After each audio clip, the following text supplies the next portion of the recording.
Hello students, आज हम class 8th की एडिशनल बुक जो हमारी है भारत की खोज, उसके बारे में यहाँ कुछ MCQ बेस्ड क्वेश्चंस आंसर्स पढ़ेंगे। तो सबसे पहले देखते हैं कि ये जो भारत की खोज हमारी बुक है ये लिखी किसने है। तो ये पंडित जवाहरलाल नेहरू के द्वारा लिखी हुई बुक है, जो कि इन्होंने अपने जीवन में जब वह जेल में थे, कारावास के दौरान उन्होंने ये बुक वहाँ पर लिखी हुई थी। और इस बुक में क्या बताया गया है, तो भारत के इतिहास के बारे में, आज़ादी से पहले जो हमारा भारत हुआ करता था उसकी ऐतिहासिकता का वर्णन यहाँ किया है, जो कि आँखों देखा ही वर्णन हमारे पंडित जवाहरलाल नेहरू के द्वारा किया गया है। उन्होंने जितना देखा समझा है वो सारा का सारा वर्णन इसमें किया है। तो चलिए हम देखते हैं भारत की खोज और उसके कुछ संक्षिप्त क्वेश्चन आंसर यहाँ। सबसे पहला क्वेश्चन है कि भारत की खोज कृति के लेखक कौन है। तो सीधी सी बात है कि पंडित जवाहरलाल नेहरू ने इस बुक को लिखा हुआ है, ठीक। और कैसे लिखा है मैंने आपको ये भी बता दिया है कि उन्होंने अपने जीवन में जब वह जेल में थे, क्योंकि अधिकतर महापुरुषों का ये जीवन में हमने पढ़ा होगा कि वो अपने जेल कारावास के दौरान, जैसे महात्मा गांधी भी बहुत सारी चिट्ठियाँ पत्र लिखा करते थे, वैसे ही पंडित जवाहरलाल नेहरू ने भी अपने लिखने के गुण को कायम रखा और आज उन्हीं के ये सारे के सारे पत्र हमने कलेक्शन कर करके ये एक बुक यहाँ बनाई है। दूसरा प्रश्न पढ़ते हैं, भारत की खोज की रचना कब हुई। 1944 में अप्रैल और सितंबर के बीच अहमदनगर के किले की जेल में, ठीक, यानी उन्होंने अहमदनगर के किले की जेल में इस टाइम पर ये बुक वहाँ लिखी हुई थी। थर्ड नंबर का क्वेश्चन है कि भारत की खोज पुस्तक में नेहरू जी ने किसका वर्णन किया है। इस पुस्तक में नेहरू जी ने सिंधु घाटी सभ्यता से लेकर भारत की आज़ादी तक विकसित हुए भारत का वर्णन किया है।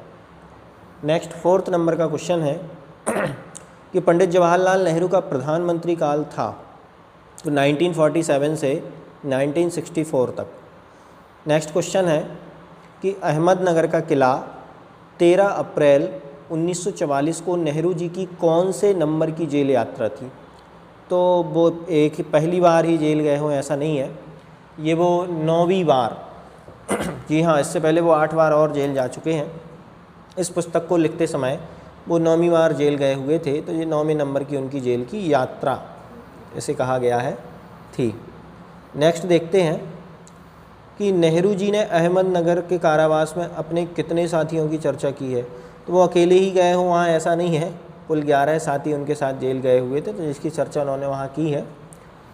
नेक्स्ट सेकंड चैप्टर तलाश में से ये क्वेश्चन है कि हमारे देश का नाम इंडिया और हिंदुस्तान पड़ा, तो क्यों, कैसे पड़ा। तो इंडस और सिंधु नदी के कारण ही हमारे देश का नाम इंडिया और हिंदुस्तान पड़ा है। 8 नंबर का क्वेश्चन है कि प्राचीन काल से आधुनिक युग तक किस नदी की गाथा भारत की सभ्यता और संस्कृति की कहानी है। तो एकमात्र गंगा नदी ही है जो प्राचीन काल से अब तक हमारे भारत में सभ्यता और संस्कृति की कहानी का वर्णन करती आ रही है। काफ़ी प्राचीन नदी है जो स्टार्टिंग से आज भी हमारे भारत में विद्यमान है। नेक्स्ट है भगवान बुद्ध ने अपना पहला उपदेश कहाँ दिया था। तो बनारस के पास जो सारनाथ है वहाँ उन्होंने अपना पहला उपदेश दिया हुआ था, और वहाँ पर काफ़ी सारे स्तूप भी सम्राट अशोक के द्वारा बनाए गए हैं। बुद्ध के द्वारा भी गुंबद काफ़ी बनाए गए हैं। आप कभी बनारस जाएं तो सारनाथ ज़रूर होकर के आएँ, पास में ही है, और उनके उपदेश का वो क्षेत्र देख के आएँ। नेक्स्ट है फतेहपुर सीकरी पर किस सम्राट का शासन था। तो सम्राट अकबर का। भारत के 2 प्राचीन महाकाव्य कौन कौन से हैं, रामायण और महाभारत। बहुत ही सिंपल क्वेश्चन है, हमसे तुरंत ही बन जाएंगे ऐसे क्वेश्चन है। चलिए नेक्स्ट देखते हैं, सिंधु घाटी सभ्यता में भारत के अतीत की सबसे पहली तस्वीर किस सभ्यता में मिलती है। तो सिंधु घाटी सभ्यता में। 13 नंबर का क्वेश्चन है कि सिंधु घाटी सभ्यता के अवशेष कहाँ कहाँ मिले हैं। सिंध में मोहनजोदड़ो में और पश्चिम पंजाब में हड़प्पा में, ये 2 जगह सिंधु घाटी सभ्यता के अवशेष मिले हैं। सिंधु घाटी सभ्यता ने अन्य किन सभ्यताओं से संबंध एवं व्यापार स्थापित किया। तो फारस, मेसोपोटामिया और मिस्र की सभ्यता से। प्राचीन महान स्नानागार कहाँ प्राप्त हुआ था। तो प्राचीन महान स्नानागार मोहनजोदड़ो में प्राप्त हुआ था। नेक्स्ट है कि सिंधु घाटी सभ्यता ने अन्य किन सभ्यताओं से संबंध पर व्यापार स्थापित किया है। तो फारस, मेसोपोटामिया और मिस्र की सभ्यता से स्थापित किया है। नेक्स्ट है प्राचीन महान स्नानागार कहाँ प्राप्त हुआ था? मोहनजोदड़ो में। सिंधु घाटी सभ्यता की खोज से पहले हमारे पास भारतीय संस्कृति का सबसे पुराना इतिहास क्या है? वेद। मैक्स मूलर ने वेद के विषय में क्या कहा है? तो मैक्स मूलर ने वेद को आर्य मानव के द्वारा कहा गया पहला शब्द कहा हुआ है।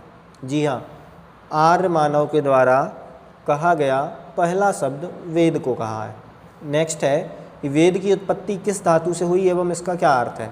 तो वेद की उत्पत्ति विद धातु से हुई है, जिसका अर्थ है जानना। इस प्रकार से ये यहाँ 18 क्वेश्चन है। नेक्स्ट चलते हैं 19 नंबर के क्वेश्चन पर। उपनिषदों का समय कितना माना जाता है? कि उपनिषदों का समय लगभग ईसा पूर्व 800 के आसपास माना जाता है। 4 वेद कौन से हैं? उनके नाम लिखिए। तो ऋग्वेद, यजुर्वेद, सामवेद और अथर्ववेद, ये 4 वेदों के नाम हैं। उपनिषदों में कहे गए मशहूर प्रार्थना वाक्यों को लिखिए। जैसे एक असत से मुझे सत की ओर ले चलो, अंधकार से मुझे प्रकाश की ओर ले चलो और मृत्यु से मुझे अमृत की ओर ले चलो। यही हमारे उपनिषदों में कहे गए मशहूर प्रार्थना वाक्य हैं। नेक्स्ट है अर्थशास्त्र किसकी प्रसिद्ध रचना है? कौटिल्य, जिन्हें हम चाणक्य और विष्णुगुप्त के नाम से भी जानते हैं, उनकी रचना ये अर्थशास्त्र इकोनॉमिक है। नेक्स्ट है कश्मीर का इतिहास का वर्णन किस ग्रंथ में मिलता है? तो कल्हड़ की रास तरंगिणी में कश्मीर का वर्णन मिलता है। श्रीमद् भगवद गीता किस प्राचीन महाकाव्य का अंश है? महाभारत का एक छोटा सा अंश है भगवद गीता, जिसमें श्री कृष्ण के द्वारा अर्जुन को दिए गए उपदेश की चर्चा की गई है। नेक्स्ट है कि श्रीमद् भगवद गीता में किसका वर्णन है? तो युद्ध भूमि में कृष्ण के द्वारा अर्जुन को दिया गया धर्मोपदेश ही यहाँ भगवद गीता में दिया गया है। नेक्स्ट क्वेश्चन है कि पाणिनि जी कौन है? तो ईसा पूर्व 6ठी या 7वीं शताब्दी में एक संस्कृत के बहुत बड़े महान व्याकरणाचार्य हुए हैं। वो वैयाकरणाचार्य ही, सबसे बड़े संस्कृत के आचार्य ही यहाँ पर पाणिनि कहे जाते हैं। नेक्स्ट क्वेश्चन है भारत में औषध विज्ञान के जनक कौन थे? तो धन्वंतरी, ये औषध विज्ञान के जनक कहे जाते हैं। इसी प्रकार से औषध और शल्य चिकित्सा पर पुस्तकें किसने लिखी? तो औषध पर चरक आचार्य ने पुस्तक लिखी है और शल्य चिकित्सा पर सुश्रुत की पुस्तकें प्रसिद्ध हैं। मेडिकल जगत में जो हमारे डॉक्टर्स हैं वो इनको बहुत अच्छे से भली भांति जानते हैं। शिक्षा के 2 प्राचीन केंद्र कौन से हैं? कि एक बनारस, जो कि आधुनिक, एक तो बनारस ही है हमारा, और दूसरा है जो आज का पेशावर है, वो पेशावर के पास एक प्राचीन और प्रसिद्ध विश्वविद्यालय था तक्षशिला, वो तक्षशिला। तो बनारस और तक्षशिला ये दोनों ही प्रसिद्ध शिक्षा के केंद्र रहे हैं। और लास्ट है कि जैन धर्म के संस्थापक कौन हैं? तो भगवान महावीर, जो कि 24वें तीर्थंकर हैं, वो जैन धर्म के संस्थापक हैं। इस प्रकार से ये 30 क्वेश्चन हमने यहाँ पर शॉर्ट आंसर टाइप क्वेश्चन यहाँ देखे हैं। इनको आप लिखें, याद करें। धन्यवाद।